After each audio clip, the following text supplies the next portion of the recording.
नमस्कार, मी नीलम जगताप. S9च्या बातमीपत्रात आपलं स्वागत. सुरुवातीला एक नजर आजच्या ठळक घडामोडींवर. मांडूळ जातीचे 60 लाख किमतीचे सर्प विकणाऱ्या टोळीला वागळे पोलिसांनी केले जेरबंद. बिल्डर लॉबीकडून चक्क नाल्यावरील जागा हडप करण्याचा गैरप्रकार मुलुंडमध्ये उघडकीस. काळ्या जादू टोण्यासाठी वापरल्या जाणाऱ्या मांडूळ जातीचे 60 लाख किमतीचे सर्प विकणाऱ्या इसमाला मोठ्या शिताफीने जेरबंद करण्यास वागळे पोलिसांना यश आले आहे. वन्य दुर्मिळ जातीचे प्राण्यांची भारतात मोठ्या प्रमाणात तसेच भारताबाहेरही विक्री केली जाते. ठाण्यातील खेवरा सर्कलजवळ शकील जबुरक शेख हा मांडूळ जातीच्या सापाची विक्री करण्यासाठी आल्याची माहिती वागळे पोलीस निरीक्षक प्रकाश गव्हाणे यांना मिळाली होती. औषधी पदार्थ तसेच काळी जादू करण्यासाठी या सापाचा वापर केला जातो. तसेच हे साप घरात ठेवल्याने भरपूर पैसा येतो असे प्रचलित असल्याने या इसमाने 5 साप विक्रीसाठी आणले असून एका सापाची किंमत ही जवळजवळ 12 लाख इतकी आहे. या इसमाची माहिती मिळताच पोलीस निरीक्षक प्रकाश गव्हाणे यांनी सापळा रचला. त्यावेळी दुपारच्या वेळीस काळ्या रंगाच्या रेक्झिन बॅग घेऊन जाणाऱ्या आरोपी मोहम्मद शकील जबुरक शेख याला अटक करून 60 लाख किमतीचे साप हस्तगत करण्यात यश आले आहे. या प्रकरणातील कारवाई पूर्ण होईपर्यंत सर्पमित्र मनोज सूर्यवंशी हे या सापाची सांभाळ करणार असल्याची माहिती पोलीस निरीक्षक प्रकाश गव्हाणे यांनी दिली. ठाणे वागळे युनिट गुन्हे शाखा चे पोलीस निरीक्षक श्री गव्हाणे साहेब व त्यांचे सहकारी निरीक्षक श्री शिंदे, त्याचप्रमाणे त्यांचे API शेजवळ आणि मोरे यांना व त्यांच्या पथकाला माहिती मिळाली की बाबा मांडूळ जातीचे सर्प असतात, त्यांची तस्करी करणारी टोळी आपल्या ठाण्यामध्ये आलेली आहे आणि ती टोळी आलेली असून त्या टोळीनं सर्प विकण्यासाठी आणलेले आहेत. हे मांडूळ जातीचे सर्प जनतेला फसवण्यासाठी, म्हणजे थोडक्यात सदर सर्प हा घरामध्ये ठेवला तर आपला धनसंपत्ती वाढते, धनलाभ होतो असे गैरसमज जे काही जनतेमध्ये आहेत, अंधश्रद्धा जी काय आहे त्याचा फायदा घेऊन ही टोळी असे सर्प पकडते आणि असे सर्प पकडून त्याची विक्री करते. तर अशी टोळी इथं विकण्यासाठी येणारी माहिती मिळाल्यावर खेवरा सर्कलला सापळा रचून एका इसमाला पकडण्यात आलं, ज्याचं नाव मोहम्मद शकील जबुरक शेख असं आहे आणि तो राहणारा मूळ बिहारचा आहे. गेल्या 1.5 महिन्यापासून त्याने 5 सर्प मांडूळ जातीचे स्वतःजवळ पाळलेले होते.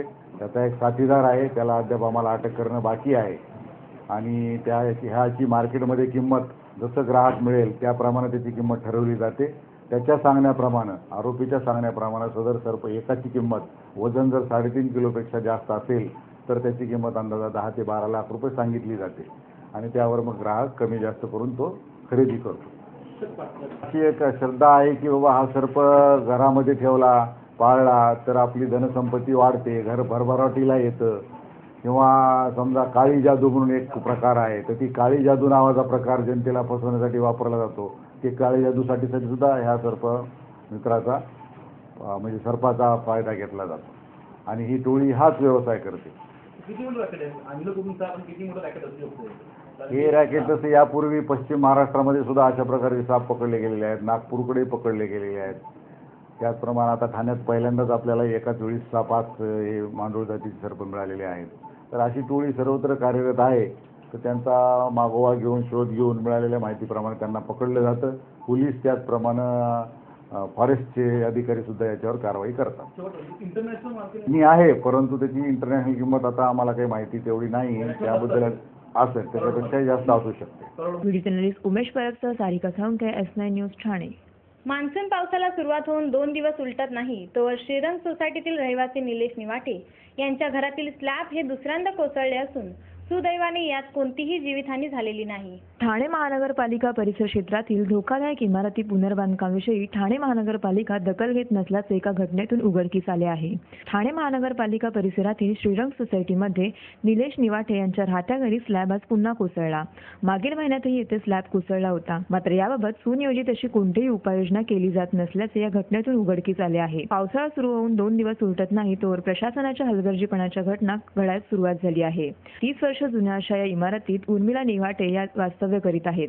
या घटनेत कोणतीही जीवितहानी झाली नसून घरातील सामानांचे मात्र मोठ्या प्रमाणात नुकसान झाले आहे. तसेच सोसायटीतील अध्यक्षही याकडे दुर्लक्ष करत असल्याचे उर्मिला यांनी S9शी बोलताना सांगितले. उर्मिला दिलीप निवाटे, मी किचनमधून असं बाहेर आले आणि तेवढ्यामध्ये तो स्लॅब पडला सकाळी 7:45ला.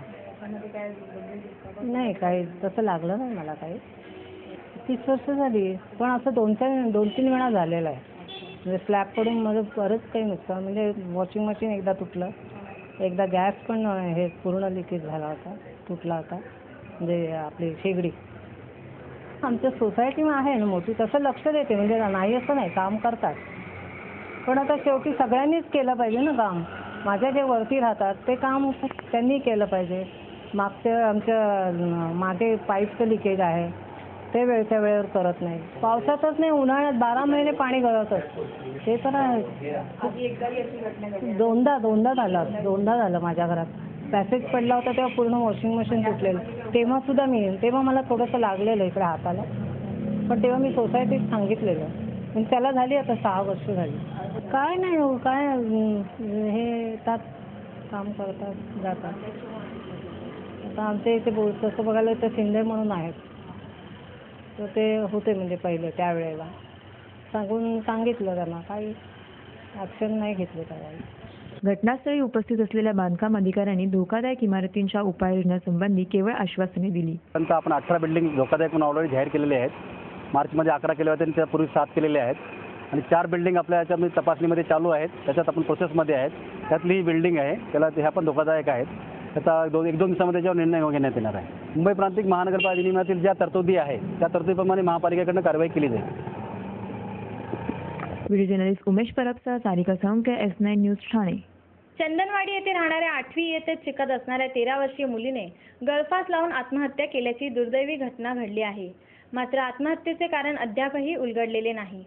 चंदनवाडी येथे राहणारी मानसी रसाळ ही 13 वर्षाची मुलगी 8वी इयत्तेत शिकत होती. तर आई घरकाम व्यवसाय करीत असे. दुपारी शाळेतून घरी आल्यानंतर ओढणीने गळफास लावून आत्महत्या केल्याची दुर्दैवी घटना घडली आहे. आई संध्याकाळी कामावरून घरी परतल्यावर मानसी दरवाजा उघडत नसल्याने हा प्रकार उघडकीस आला. या घटनेमुळे संपूर्ण चंदनवाडी परिसरात शोककळा पसरली आहे. या संदर्भात नौपाडा पोलीस स्टेशनमध्ये गुन्हा नोंदवण्यात आला असून आत्महत्येचे कारण मात्र अद्यापही उलगडले नाही. व्हिडिओ जर्नलिस्ट उमेश परबसह सारिका साळुंखे, S9 न्यूज ठाणे.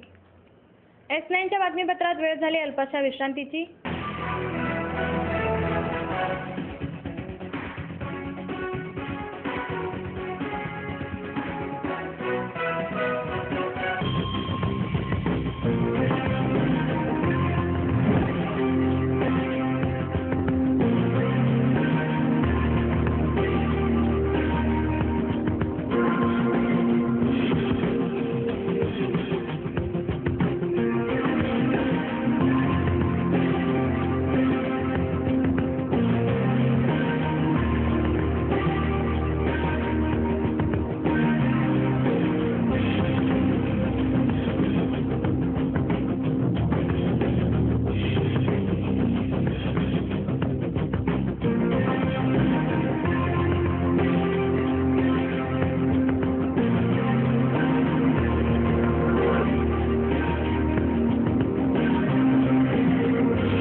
सगळ्यात पहिले शुभेच्छा. निरंजन डावकरे यांनी जो भाजपाचा गड होता तो तोडलेला आहे. 20 वर्षाचा गड होता तो तोडलेला आहे. ठाणे महानगरपालिका अगदी घर घेत आहे का? मग ते अनधिकृत तर नाही ना, याची खातर जमा करा. अनधिकृत घर घेणं हा विकणाऱ्यासोबत विकत घेणारा देखील तितकाच दोषी असतो.